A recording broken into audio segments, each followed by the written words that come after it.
Hello दोस्तों, आप सभी का हमारे यूट्यूब चैनल डीके पाठशाला में स्वागत है। दोस्तों, जैसा कि आपने थंबनेल देख ही लिया होगा, आज की इस वीडियो में हम बात करने वाले हैं दोस्तों, जो आपका चाहे तो आपका यूपी पीसीएस का एग्जाम हो मेंस का, या आपका यूपी पीएससी आरओ एआरओ का एग्जाम हो, और या दोस्तों आपका एग्जाम हो बीईओ का। ठीक है, क्यों दोस्तों, आप पता होगा इन तीनों एग्जाम में आपको जो मेंस एग्जाम होता है उसमें आपका एसए आता है। तो हम बात करेंगे कि एक अच्छा एसए आपको कैसे लिखना चाहिए, यानी कि जब आप निबंध लिखना स्टार्ट करो तो किन किन बातों का आपको ध्यान रखना है जिससे कि एग्जाम में आपको अच्छे अंक मिले।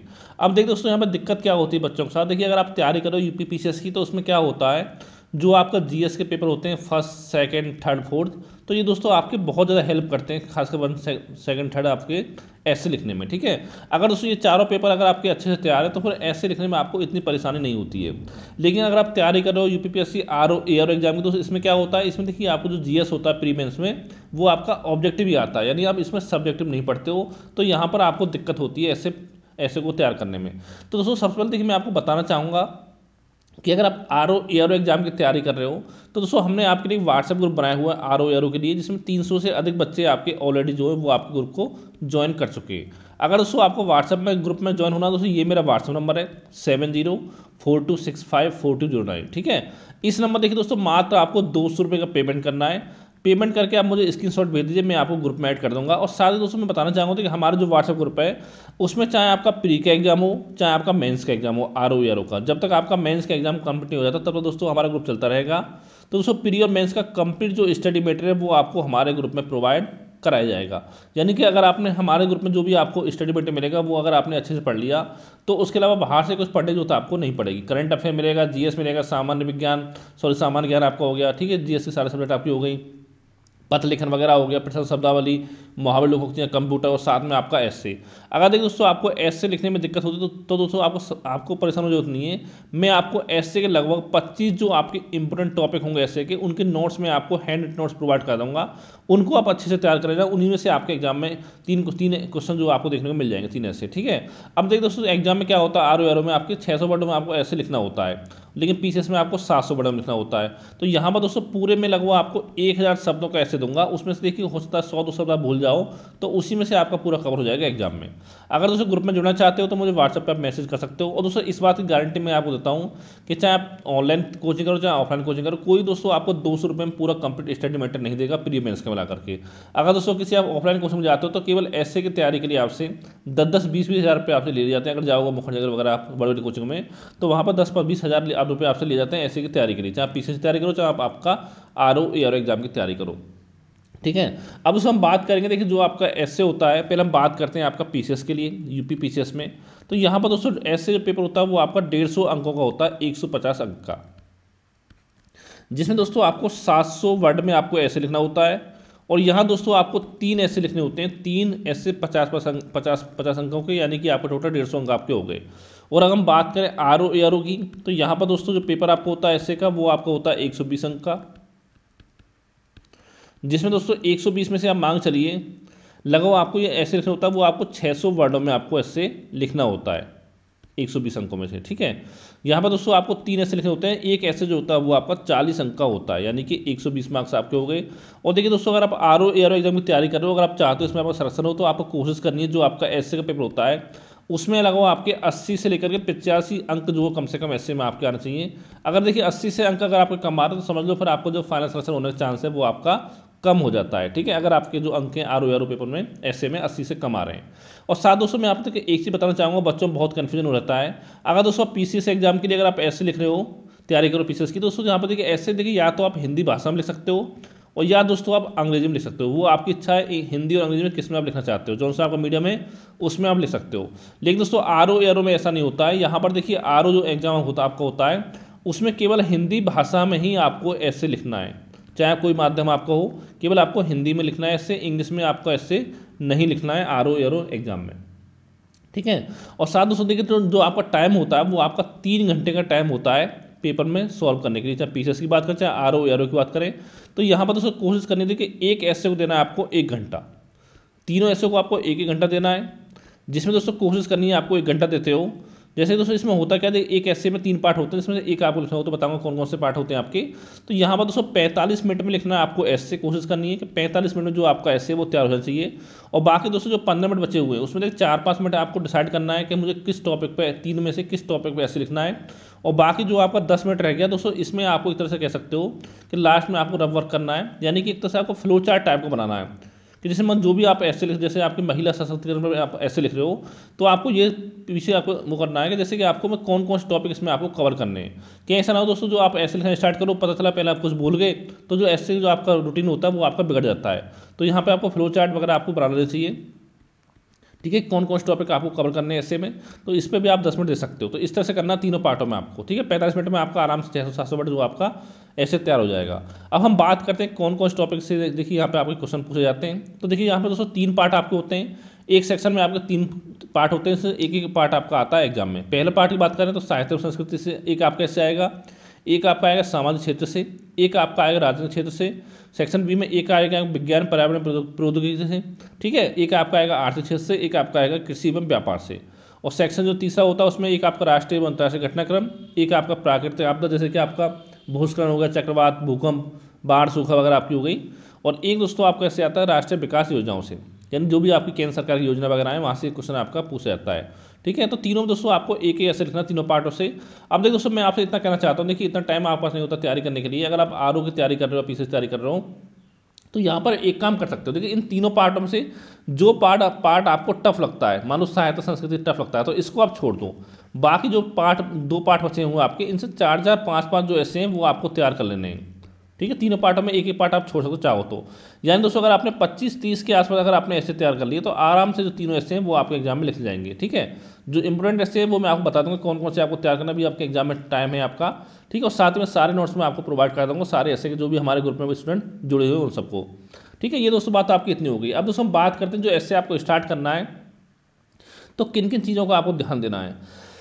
सॉरी, सबसे पहले देखिए दोस्तों, जो आपका ऐसे लिखते हो, आपका ऐसे आपको 3 पार्टों में लिखना होता है, ठीक है। ऐसे लिखो, चाहे आप मेंस में आंसर राइटिंग करते हो पीसीएस में या यूपीएससी में, तो वहाँ भी 3 पार्टों में आप लिखना होता है। देखिए एक पार्ट जो आपको होता है वो आपको होता है इंट्रोडक्शन, यानी कि आपका प्रस्तावना हो गया,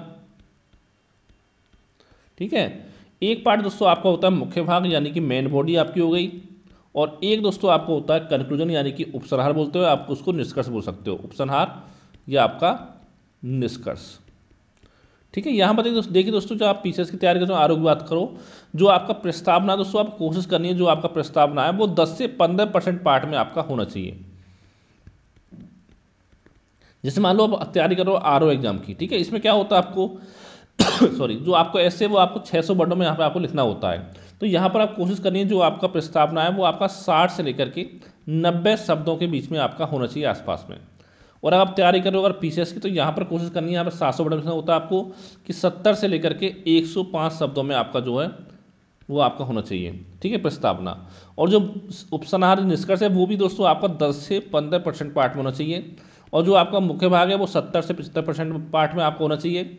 यानी कह सकते हो मोटा मोटा आपका आरओ के लिए 420 से 450 के बीच में शब्द होने चाहिए आपके मुख्य भाग के, और पीसीएस के लिए आपके 490 से लेकर के 525 के आसपास, यानी 500 के आसपास में आपके शब्द जो है वो होने चाहिए पीसीएस के लिए, ठीक है। ये इतना 3 पार्टों में आपको डिवाइड करना है इस तरह से। अब ये नहीं कि प्रस्तावना लिखो 200 शब्दों में। अब देखिए दोस्तों यहाँ पर क्या होता है, प्रस्तावना जो आपका इंट्रोडक्शन होता है, आपने देखा होगा जब भी कि आपके मूवी का ट्रेलर आता है, तो जो ट्रेलर का मेन पार्ट होता है वो दोस्तों आपको दिखा दिया जाता है ट्रेलर में। उससे क्या होता है, अगर आपको ट्रेलर अच्छा लगेगा तभी आप मूवी देखने जाते हो। अगर आपको ट्रेलर ही पसंद नहीं आता मूवी का, तो बहुत सारे स्टूडेंट ऐसे होते हैं जो आपका, या बहुत सारे व्यक्ति ऐसे होते हैं आपके जो मतलब मूवी देखने जाते नहीं, क्या ट्रेलर ही खराब है तो मूवी भी आपकी खराब होगी। क्योंकि ट्रेलर होता है उसमें आपको सबसे जो मूवी का सबसे अच्छा पार्ट होता है वो आपको दिखाया जाता है।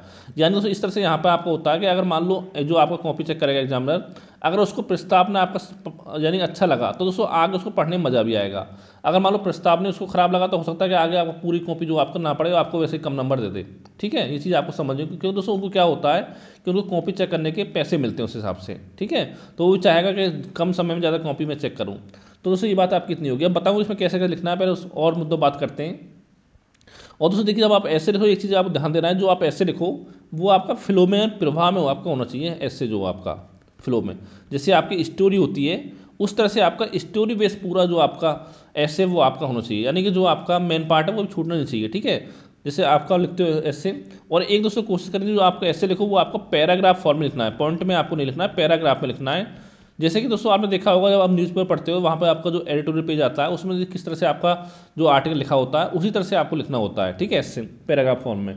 और जो कि दोस्तों जितने भी आपके पैराग्राफ हों वो आपका एक दूसरे से लिंक होना चाहिए। ये नहीं कि आपका पहला पैराग्राफ है तो दूसरा पैराग्राफ जो है पहले पैराग्राफ से आपका लिंक होना चाहिए, यानी कि स्टोरी की तरह आपका फ्लो में चलना चाहिए पूरा जो आपका ऐसे है, शुरू से लेकर आखिरी तक, ठीक है। इस चीज़ का आपको विशेष ध्यान रखना है।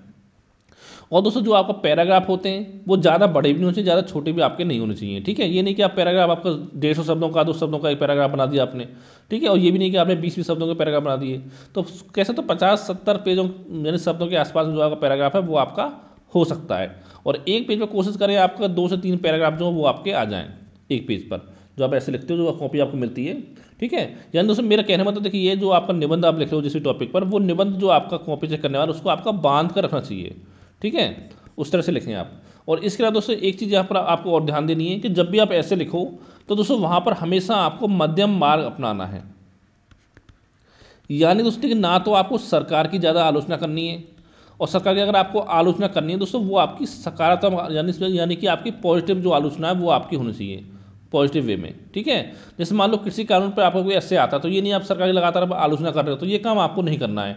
क्यों दोस्तों आप एक अधिकारी बनने जा रहे हो, आपको देखा होगा अधिकारियों को काम होता है सरकार के अंदर में काम करना, तो उनका मध्यम मार्ग होता है। जैसे आपने देखा हो जैसे आप प्रोटेस्ट कोई करते हो, जैसे पेपर लीक हो गया, तो उसमें जितने भी कोचिंग वगैरह वाले आपके जो टीचर होते हैं आपने वो भी देखा होंगे, जो आपके सरकारी जॉब में होते हैं वो ज़्यादा आपका सपोर्ट नहीं करते हैं, ठीक है।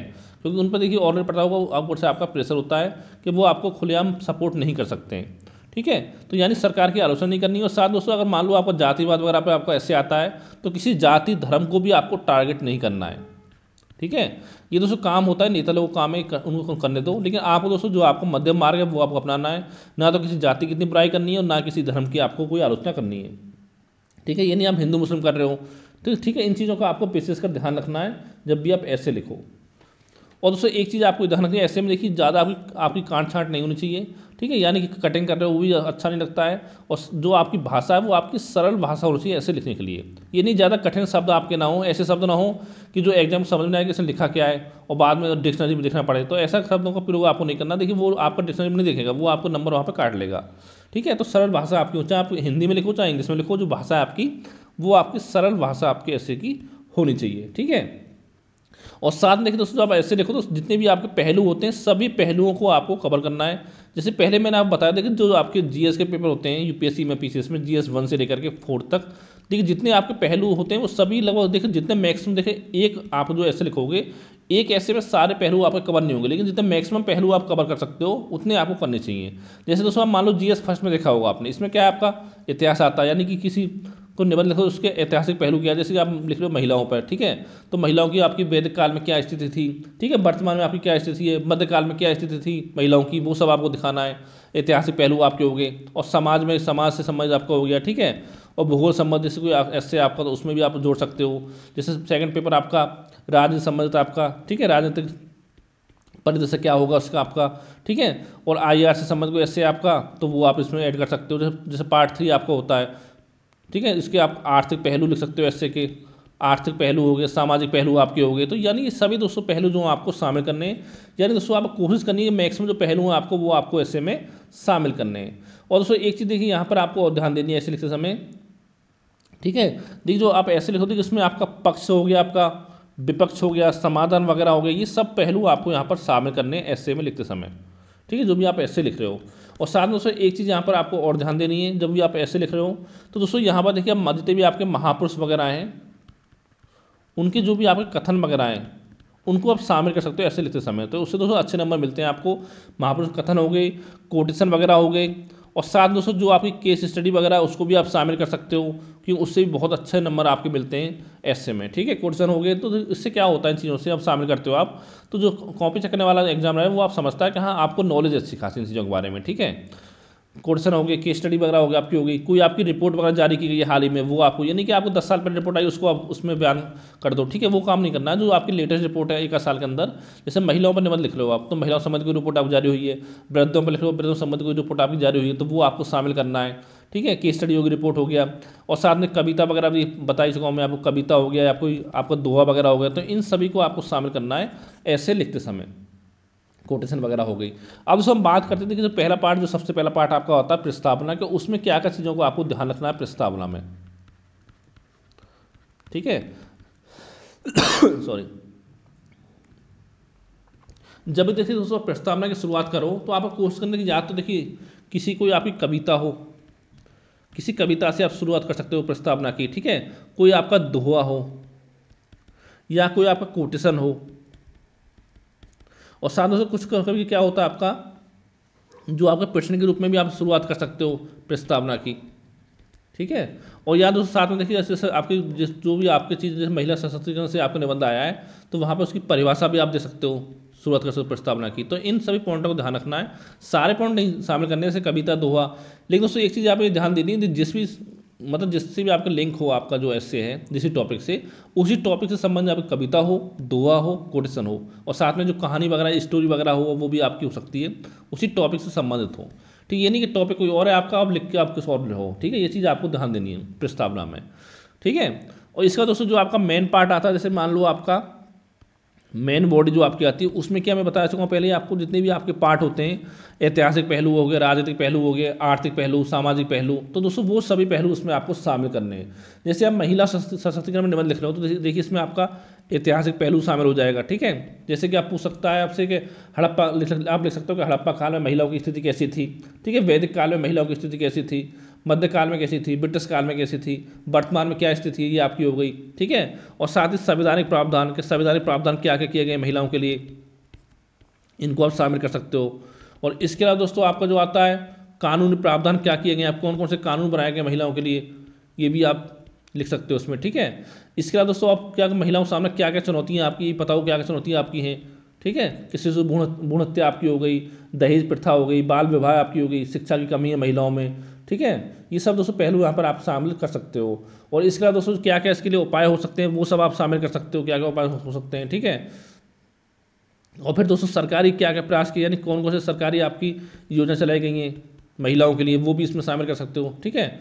जैसे कि आपका बहुत सारे बेटी बचाओ बेटी पढ़ाओ योजना होगी, आपकी स्टैंड अप योजना हो गई, उज्ज्वला योजना होगी महिलाओं के लिए, महिलाओं के लिए, ठीक है। ये सब पहलू यहाँ पर आप इसको शामिल कर सकते हो। यानी दोस्तों कोशिश करनी चाहिए कि मेन बॉडी में जो आपका जो मैक्सिमम से मैक्सिमम पहलू आप शामिल कर सको, तो वो आपको शामिल करने चाहिए। और दोस्तों इसके अलावा देखिए मैं कोशिश करूँगा आपको एक दिन में जल्दी किसी एक टॉपिक पे आपको ऐसे लिख के बता दूंगा पूरा, जिससे आपको और अच्छे से समझ में आ जाए कि आपको जो ऐसे है वो किस तरह से आपको लिखना चाहिए। और सबसे लास्ट में दोस्तों जो आपका पार्ट आता है वो आपका आता है उपसंहार, यानी कि निष्कर्ष वाला। उसमें दोस्तों क्या करना था कि इसमें आप अपना सुझाव दे सकते हो, लेकिन दोस्तों कोशिश करनी है जो भी आप सुझाव दो वो आपका आशावादी सुझाव होना चाहिए। जैसे महिलाओं पर निबंध लिखो तो उसमें क्या कर सकते हो कि जो आपको पता ही होगा, जो आपका समाज है भारत का, वो आपका पितृसत्तात्मक समाज है, तो अगर इसका हम अंत कर देंगे तो महिलाओं को इससे आगे बढ़ने मतलब सहायता मिलेगी। और साथ ही देखिए जो आपका शिक्षा की कमी है महिलाओं में, तो महिलाओं के लिए शिक्षा की व्यवस्था की जाए अच्छी खासी, ये आप होना चाहिए। ये नहीं आप सरकार की आलोचना नहीं कर सकते, अपने आप सुझाव दे सकते हो उपसंहार में, ठीक है, सुझाव दे सकते हो अच्छे, और सुझाव जो हो आपके आशावादी होने चाहिए, ठीक है। इस तरह से आपको करना है। और दोस्तों एक चीज़ आपको ध्यान देना थी, जब भी आप उपसंहार यानी कि ऐसे को एंड करो तो आप कोशिश करो सबसे लास्ट में जो आपको दी, या तो किसी कविता से या किसी दोहा से या किसी कोटेशन से अपने जो ऐसे की आपकी समाप्ति आपको करनी चाहिए, ठीक है। इन चीज़ों का आपको ध्यान रखना है ऐसे लिखते समय। और दोस्तों बहुत जल्दी मैं एक वीडियो बना दूंगा आपको ऐसे संबंधित कि किसी एक टॉपिक पर कि कैसे आपको ऐसे लिखना चाहिए। और दोस्तों साथ में मैं कहना चाहता हूँ कि जो भी स्टूडेंट हमारे साथ ग्रुप में जुड़े हुए हैं आर वाले में, तो उनके लिए मैं लगभग 25 जो इंपॉर्टेंट ऐसे के टॉपिक होंगे वो मैं आपको अगले महीने से देना स्टार्ट कर दूंगा, ठीक है। यानी कि हर वीक में आपको एक ऐसे दूंगा, वो लगभग 1000 शब्दों का, वो आपको अच्छे से तैयार कर लेना है। और अगर दोस्तों आप खुद ऐसे लिखते हो अपनी भाषा में, तो भी मुझे आप दिखा सकते हो, मैं आपको चेक बता दूंगा कि ऐसे में क्या कमी है, क्या कमी आपकी नहीं है, ठीक है। अगर दोस्तों वीडियो आपको अच्छा लगा वीडियो को लाइक करें, साथ ही हमारे चैनल को सब्सक्राइब करना ना भूलें। Thank you for watching.